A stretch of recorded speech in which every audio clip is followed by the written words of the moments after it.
Siempre, pueblo y Fuerza Armada Nacional Bolivariana deben estar unidos siempre en el propósito de ver a nuestra patria florecer y crecer.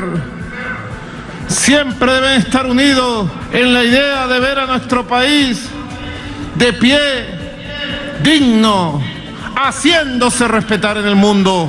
Atención, el presidente venezolano Nicolás estaría dando señales de que se podría estar rindiendo en los próximos días. El senador de Colombia Humana, Gustavo Petro, del país colombiano, ha sido realmente muy contundente con todas sus declaraciones con respecto al presidente de Colombia, Iván Duque. El presidente venezolano Nicolás ha hecho un llamado a la FAM para mantener la unidad en la conmemoración de los 200 años de firma de acta de la independencia del país venezolano. El general Vladimir Padrino López sobre lo que ha dicho de la oposición, que jamás será un poder político en el país venezolano. Hola a todos, ¿qué tal? Una vez más trayendo una nueva emisión de las noticias de lo que pasa en Venezuela y el mundo. Seguimos con el desarrollo de todas las noticias. Atención, el presidente venezolano Nicolás estaría dando señales de que se podría estar rindiendo en los próximos días. Nicolás está perdiendo definitivamente todas las batallas y esto podría ser una señal del fin de su gobierno, señores. Estarían pasando muchas cosas que realmente no le estarían favoreciendo para nada a Nicolás, como el hecho de que la justicia británica le haya otorgado el poder a Juan Guaidó de utilizar las reservas guardadas en el Banco Central de Inglaterra. La alta comisionada de los derechos humanos en la ONU, Michelle Bachelet, ha sacudido nuevamente a Nicolás en un segundo informe en el cual ha dado a conocer todas las ilegalidades que ha cometido y que está cometiendo el señor Nicolás, y donde ahora también la Unión Europea ha hecho que Nicolás se trague sus propias palabras, se trague todo lo que ha dicho. Pero eso no es todo, señores. Ahora Nicolás ha intentado rescatar a su testaferro Al Saab porque se ha enterado de que este se entregó a la DEA, mas no fue capturado como se ha dicho. Por otro lado, el gobierno estadounidense se encuentra vigilando, está a la expectativa y ha enviado unos aviones para que se lleven a Al Saab, y el gobierno estadounidense lo va a tener algunos días como testigo clave en la fiscalía del país norteamericano. Señores, a todo esto le podemos estar sumando que el Comando Sur se está dando cuenta, está viendo la debilidad de Nicolás,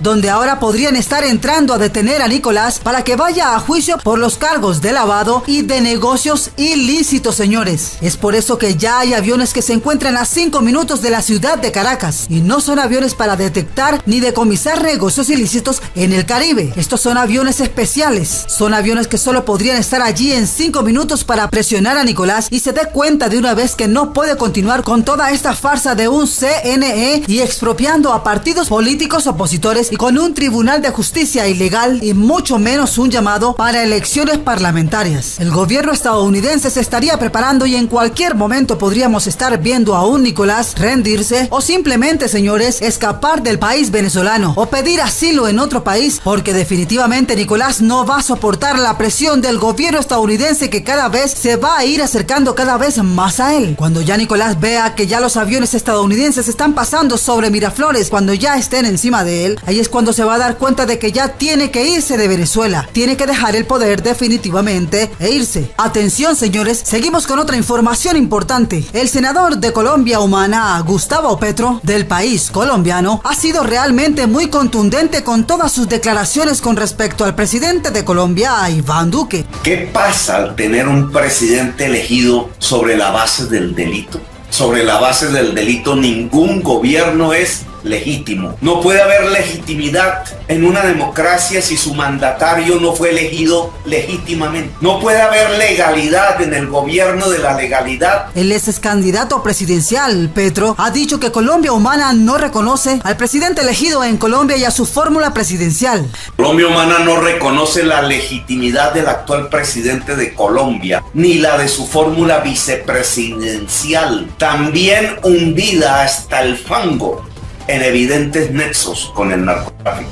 Señores, esto está definitivamente complicado porque uno de los argumentos de los que habla Gustavo Petro, con el cual ha puesto en duda la legitimidad del nuevo gobierno en Colombia del Centro Democrático, ha sido la del vínculo con el denominado narco Ñeñe Hernández, donde, señores, esta es una información importante. Se habla de la compra de votos con la ex asesora María Claudia Daza, quien hizo parte de la fórmula del expresidente nada más y nada menos que Álvaro Uribe Vélez, hecho hecho ocurrido antes de la segunda vuelta presidencial en el año 2018. El candidato de Uribe, el que proponía lo contrario, el que me rehuyó un debate de ideas y propuestas antes de la elección definitiva, se alzó con la victoria con el menor esfuerzo del dinero sucio. El senador Gustavo Petro ha destacado en su columna que el fiscal Francisco Barbosa quería ensuciar las dos campañas para así no investigar ninguna. Que realmente, señores, sin esa actividad ilícita, el presidente del gobierno colombiano, Iván Duque, no habría resultado elegido, señores. Y que además, señores, ya tiene en su poder la grabación que este señor Barbosa ya tiene recortada, señores. No quiso el registrador de entonces dejar ver por nadie la programación ni los códigos fuente para hacer una auditoría a los computadores del proceso de conteo de votos. Una programación que es privada y obsoleta, absolutamente vulnerable al fraude, como lo dijo la máxima instancia de la justicia administrativa. Todo lo que ha dicho el excandidato y el senador colombiano Gustavo Petro. Continuamos con más información. Seguimos con todos los acontecimientos de las noticias del día. Marines especializados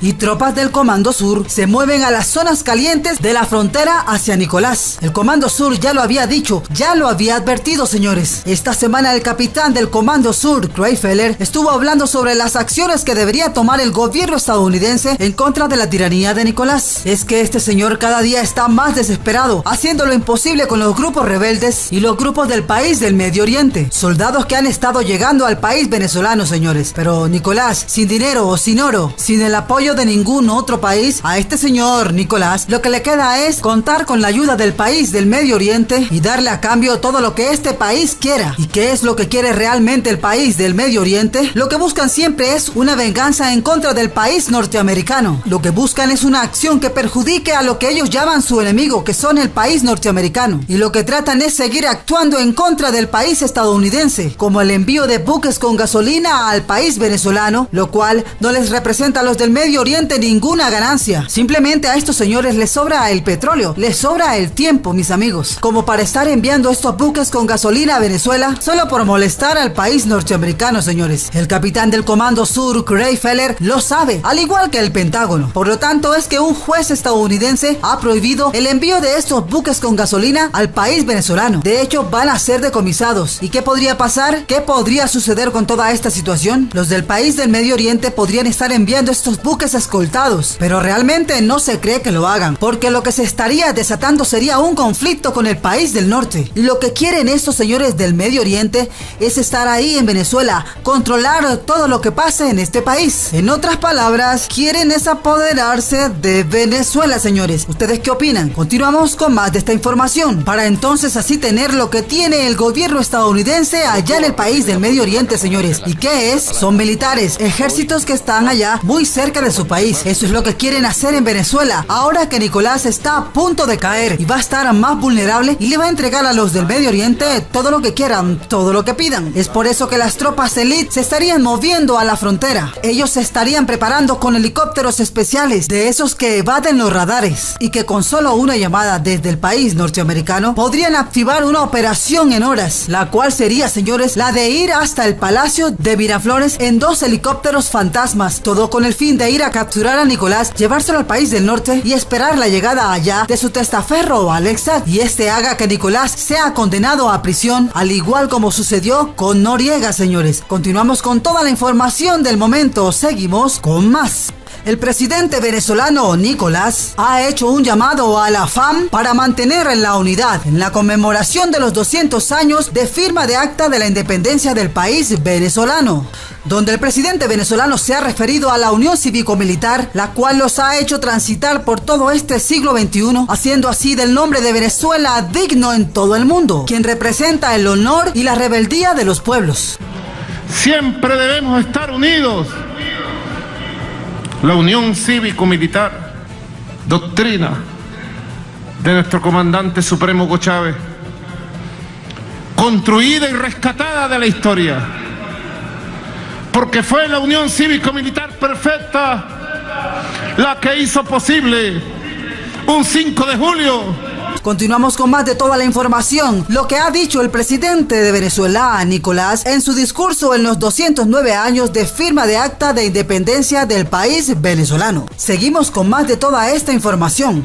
Hemos tomado todas las decisiones correctas a tiempo, pero bueno, nos mandaron la pandemia del virus colombiano y el virus colombiano se expandió por todo el país y ahora estamos nosotros cortando las cadenas de transmisión del virus colombiano que mandó Duque en un plan macabro que denunciamos a tiempo. Sí, mis amigos, estas son las noticias del momento, lo que pasa en Venezuela y el mundo. Y cuando Venezuela, como otros países del mundo, enfrentamos la pandemia en el mes de marzo, abril, mayo, y pensábamos que los factores del imperio norteamericano iban a decretar una pausa, un cese de sus agresiones, resulta que fue el contrario. Recrudecieron sus sanciones criminales. Y nos vamos con más información. Esta es la información que traemos por el momento. Seguimos con más noticias de lo que pasa en Venezuela y el mundo. Su persecución contra el alimento, contra las medicinas, contra la gasolina que Venezuela busca y compra en el mundo. Buscaban crear una crisis inmanejable, buscaban sufrimiento para el pueblo de Venezuela. Seguimos con más información. Continuamos con más noticias del momento. Es una visión fascista, macabra, que se ha impuesto en la derecha golpista de Venezuela, en la derecha antipatria de Venezuela y en el imperio norteamericano. Pero no saben que nuestro pueblo, que nuestra patria está de pie y en el primer semestre derrotamos todas las sanciones criminales. Damos paso a lo que ha dicho el general Vladimir Padrino López sobre lo que ha dicho de la oposición, que jamás será un poder político en el país venezolano. No pasarán, no serán poder político en Venezuela jamás en la vida. Mientras exista una fuerza armada como la que hoy tenemos, imperialista, antiimperialista, revolucionaria, bolivariana, nunca podrán ejercer el poder político en Venezuela. Yo creo que es bueno que lo entiendan. Esta facción de maleantes, politiqueros, que se han atrevido a poner en un comunicado allí, un adefesio de comunicado, a exigirnos a nosotros mayor compromiso. Cuando la Fuerza Armada Nacional Bolivariana ha dado demostraciones. Y declararon que Venezuela más nunca será colonia de nadie, más nunca se arrodillará a ningún imperio. Y nosotros lo estamos demostrando hoy, 209 años después. Más nunca Venezuela será colonia ni del imperio gringo ni de ningún imperio europeo. La Casa Blanca rechaza la jurisdicción de la Corte Penal Internacional. Hace unas semanas, el gobierno de Washington decidió dar una nueva estocada a su relación ya espinosa con la Corte Penal Internacional. Las nuevas medidas son las más agresivas que la administración de Estados Unidos de Donald Trump ha tomado contra el tribunal. En una orden ejecutiva, Donald Trump anunció sanciones para funcionarios de la Corte Penal Internacional que adelantan investigaciones contra ciudadanos de Estados Unidos o de países aliados. La orden contempla congelar sus bienes en Estados Unidos y quitarles las visas. Como si fuera poco, las medidas también aplican a sus familiares.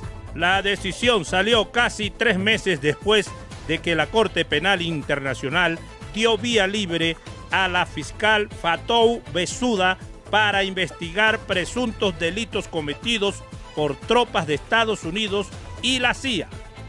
Existen pruebas para demostrar la responsabilidad de estos actores del conflicto relacionados cometidos en otros países. Para el gobierno de Trump, la luz verde al proceso es un ataque a la soberanía y una afrenta a su sistema judicial. Según el secretario de Estado Mike Pompeo, Estados Unidos está más capacitado que la Corte para llevar sus propios procesos de rendición de cuentas. Estados Unidos rechaza consistentemente que instancias externas juzguen a sus ciudadanos. En forma excepcional, Bill Clinton, a finales de su periodo en el año 2000, firmó el Estatuto de Roma que creó la Corte Penal Internacional. Sin embargo, el Senado nunca ratificó el tratado. Posteriormente, George Bush dio marcha atrás y cortó toda posibilidad de someterse a esa jurisdicción. Barack Obama, sin llegar a integrarse, suavizó las relaciones al colaborar en algunos procesos. Estos avances cayeron en saco roto con la llegada de Donald Trump a la Casa Blanca. Su administración ha reafirmado su inmunidad en el extranjero. Lawrence Gubiner es diplomático norteamericano y consultor internacional. Explica que esa posición responde a los riesgos que representa el extenso y permanente despliegue de tropas del país en el mundo, con la idea de que siempre están en peligro de que los órganos judiciales extranjeros los discriminen por razones políticas. Según esa tesis, la Corte sería un tribunal parcializado que no ofrece garantías. La Corte Penal Internacional es un organismo ratificado por 123 países. Por otro lado, las sanciones se suman a una larga lista de acciones de Trump contra acuerdos y organismos internacionales. La más reciente, su retiro de la Organización Mundial de la Salud en plena epidemia. Las medidas también serían una jugada para las elecciones de noviembre. Sobre las consecuencias de las sanciones no hay consenso. El pasado jueves, el presidente Donald Trump impuso un nuevo paquete de sanciones contra los funcionarios de la Corte Penal Internacional que investigan si las fuerzas estadounidenses cometieron. Las sanciones incluyen el congelamiento de los bienes y evitar su ingreso al país. Por parte del secretario de Estado Mike Pompeo, dijo textualmente: Estados Unidos no sería amenazado por una corte canguro, queriendo decir un tribunal que ignora los estándares reconocidos de la ley o la justicia. El ministro de Justicia o secretario de Justicia, como le llaman aquí a William Barr, dijo que potencias extranjeras como Rusia están manipulando a la Corte Penal Internacional en pos de su propia agenda. Se ha convertido la Corte Penal Internacional en, sus palabras, poco más que una herramienta política empleada por élites internacionales no responsables a efectos de manipular y mirar las políticas extranjeras de naciones soberanas democráticamente responsables. Brasil supera los 1.6 millones de casos de COVID-19 y se acerca a 65.000 fallecimientos.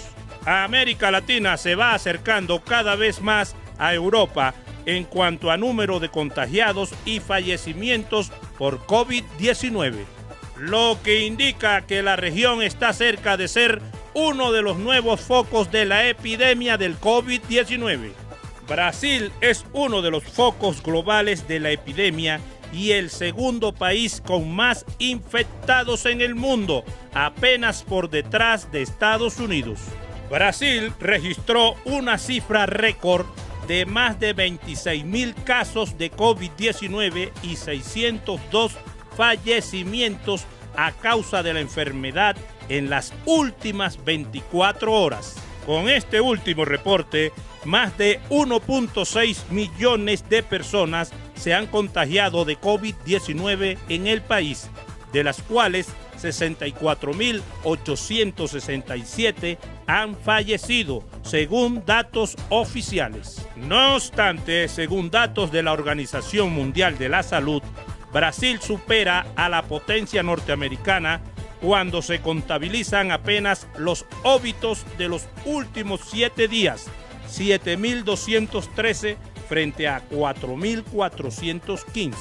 Desde el pasado 19 de mayo, cuando sobrepasó por primera vez la barrera de los 1.000 fallecidos diarios, el gigante suramericano ha registrado un promedio de 1.022 fallecimientos al día. Las autoridades investigan además el fallecimiento de otras 4.147 personas que podrían haber sido provocadas por el patógeno, que continúa su expansión ahora con especial virulencia en las regiones centro-oeste y sur del país. Los investigadores discrepan sobre cuándo se alcanzará el pico de la curva epidemiológica y los hay incluso que defienden que nunca llegará y que Brasil mantendrá un nivel medio de decesos y contagios durante un largo periodo de tiempo debido a la dimensión continental del país. Varios estados y ciudades del país, entre ellos Sao Paulo,